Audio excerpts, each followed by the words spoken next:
వార్తల్లో ఉండాలని అంతేగాని తెలంగాణను మాత్రం అభివృద్ధి చేసేందుకు మాత్రం లేదు. తెలంగాణ నిర్మాణానికి మాత్రం నీ కృషి జీరో. ఇలా నేను ఒకటే అడుగుతా ఉన్నాను. పోయిన సంవత్సరం తీవ్రంగా కరువు వచ్చింది. కలెక్టర్లు మొత్తం కూడా రిపోర్ట్లు పంపించారు కరువు మండలాలుగా ప్రకటించమని.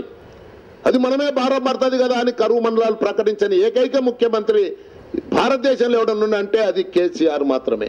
ఇవాళ ముఖ్యమంత్రి గారికి ఏం ఆలోచన వచ్చిందేమో సడన్గా DRDOకు కలాం గారి పేరు పెట్టాలంటున్నారు. ఆ రామేశ్వరంలో అంత్యక్రియలకు మీరు పోకపోతే మన తెలంగాణ ప్రభుత్వం తరఫున ఒక్క ప్రతినిధిని కూడా పంపలేదు. ఇవాళ మీరు కలాం పేరు తీసేందుకు మీకు అధికారం ఎక్కడదయా కేసీఆర్? ఉస్మానియా జోలికి వస్తే మాత్రం ఊరుకోం. మేము చెప్తున్నాం, దట్ ఈజ్ హెరిటేజ్ బిల్డింగ్.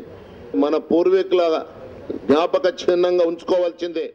గతంలో కూడా ఎవరైతే ఫోన్ ట్యాపింగ్ చేశారో, ఎవరైతే ప్రాథమిక హక్కులు ఉల్లంఘించారో, ఎవరైతే వ్యక్తిగత స్వేచ్ఛను హరించారో అటువంటి వాళ్ళు తగిన శాస్తి జరిగింది. ఈ తెలంగాణ ప్రభుత్వానికి కూడా చాలా దూరం లేదు, అతి దగ్గరలోనే.